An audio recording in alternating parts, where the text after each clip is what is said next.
Bismillahirrahmanirrahim. Assalamualaikum warahmatullahi wabarakatuh. Perkenalkan, saya Taufik Ikram As-Sidiki, NIM 1202011111511 dari Prodi Hukum Keluarga kelas B. Baiklah, di sini saya akan mempresentasikan tugas saya yang berjudul Mazhab, Teori dan Aliran Hukum, mata kuliah pengantar ilmu hukum, dan dosen pembimbingnya yaitu Bapak Dosen Ilham Akbar MH. Baiklah, kita langsung saja masuk ke pembahasannya. A. Teori mazhab tentang hukum. Teori hukum adalah suatu keseluruhan pernyataan yang saling berkaitan dengan sistem konseptual, aturan dan putusan hukum, dan sistem tersebut sebagian yang penting dipositifkan. 1. Teori hukum alam. Aristoteles membagi kepada dua macam. Yang pertama, hukum yang berlaku karena penetapan penguasa negara.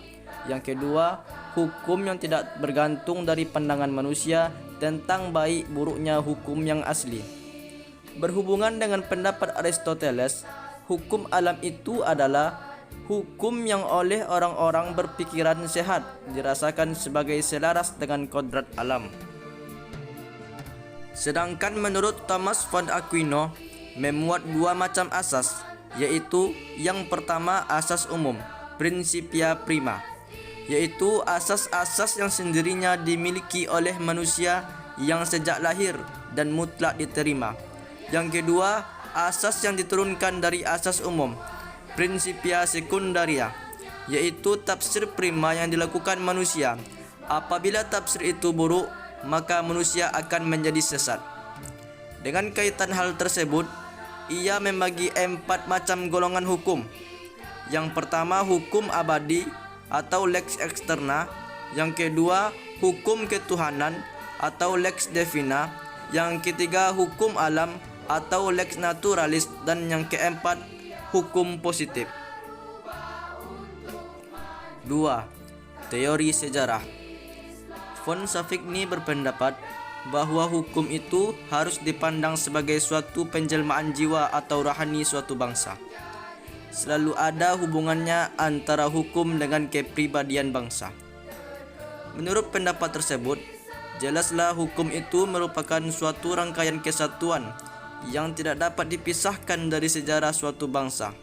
Oleh karena itu, hukum senantiasa berubah-ubah menurut tempat dan waktu. Aliran yang menghubungkan hukum dengan sejarah suatu bangsa dinamakan mazhab sejarah. Mazhab ini menimbulkan ilmu pengetahuan positif. Dan hukum positif atau ius constitutum oleh Sudirman Kartoha Projo disebut tata hukum. 3. Teori teokrasi. Teori teokrasi atau teori ketuhanan adalah teori-teori yang mendasarkan berlakunya hukum atas kehendak Tuhan yang Maha Esa. Teori teokrasi ini di Eropa Barat diterima umum hingga zaman Renaissance. Berhubung peraturan perundangan itu ditetapkan penguasa negara, maka oleh penganjur teori teokrasi diajarkan bahwa para penguasa negara mendapat kuasa dari Tuhan, seolah-olah raja adalah wakil Tuhan. 4. Teori kedaulatan rakyat. Pertimbangan daripada teori kedaulatan rakyat adalah: yang pertama, raja yang seharusnya memerintah rakyat dengan adil, jujur, dan baik hati sesuai dengan kehendak Tuhan, tetapi kenyataannya raja banyak yang bertindak sewenang-wenang. Yang kedua, apabila kedaulatan raja berasal dari Tuhan, tidak akan terjadi kekalahan raja yang satu atas raja yang lainnya. Pada abad pertengahan diajarkan bahwa kekuasaan raja berasal dari suatu perjanjian antara raja dengan rakyatnya. 5. Teori kedaulatan negara. Teori kedaulatan negara adalah kekuasaan hukum tidak dapat didasarkan atas kemauan bersama. Seluruh anggota masyarakat hukum itu ditaati adalah karena negaralah menghendakinya. Hukum adalah kehendak negara, dan negara mempunyai kekuatan yang tidak terbatas. Namun demikian, menurut Hans Kelsen mengatakan bahwa orang taat kepada hukum bukan karena negara menghendakinya, tetapi orang wajib menaati hukum sebagai perintah negara. 6. Teori kedaulatan hukum.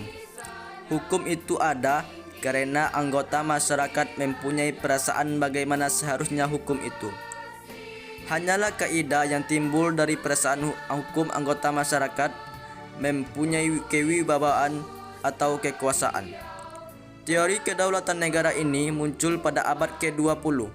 Penganut lainnya Hugo de Groove, Immanuel Kant, dan Leon Duguid. 7. Teori keseimbangan. Dalil yang nyata menjadi dasar berfungsinya kesadaran hukum orang dirumuskan oleh Greenberg sebagai berikut. Tiap orang menerima keuntungan atau mendapat kerugian sebanyak dasar-dasar yang telah ditetapkan atau diletakkan terlebih dahulu. Hukum atau dalil ini oleh Greenberg dinamakan asas keseimbangan, berlaku di mana-mana dan pada waktu apapun. B. Aliran hukum. 1. Aliran positivisme hukum. Aliran ini berkembang pada abad ke-19 setelah kepercayaan kepada ajaran hukum alam yang rasionalistik ditinggalkan orang. Prinsip utama menurut aliran positivisme adalah 1. Hukum yang ditetapkan dalam undang-undang, maka hanya peraturan perundang-undangan yang disebut hukum. 2. Hukum kebiasaan tidak dapat diterima sebagai hukum yang sungguh-sungguh. Dengan demikian, aliran positivisme atau aliran legitimisme sangat mengagungkan hukum tertulis. 2. Aliran hukum murni. Menurut asal-usulnya, aliran hukum murni merupakan pemberontakan terhadap ilmu hukum ideologik yang hanya mengembangkan hukum sebagai alat pemerintahan negara totaliter. Teori yang lazim dikaitkan dengan mazhab Wina oleh Hans Kelsen tahun 1881 sampai 1973. Aliran hukum murni adalah teori tentang hukum positif, suatu ilmu pengetahuan tentang hukum yang ada, bukan tentang hukum yang seharusnya ada. 3. Aliran sosiologis. Menurut aliran sosiologis, hukum merupakan hasil interaksi sosial dalam kehidupan di masyarakat.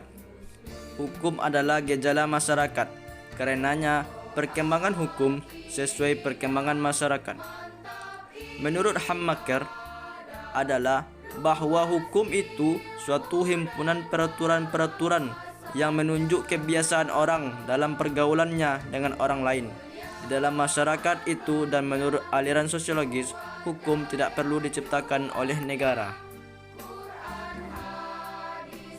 Dan yang terakhir yaitu aliran realisme hukum. Aliran realisme hukum dikembangkan oleh ahli-ahli hukum realis di Amerika dan ahli hukum Skandinavia. Mempergunakan pendekatan sosiologis dengan semboyan hukum adalah apa yang dibuat oleh para hakim. Menurut kaum realis, hakim lebih layak disebut pembuat hukum daripada penemu hukum. Sekian dari saya. Mohon maaf atas ada kesalahan. Wabillahi taufik wal hidayah. Wassalamualaikum warahmatullahi wabarakatuh.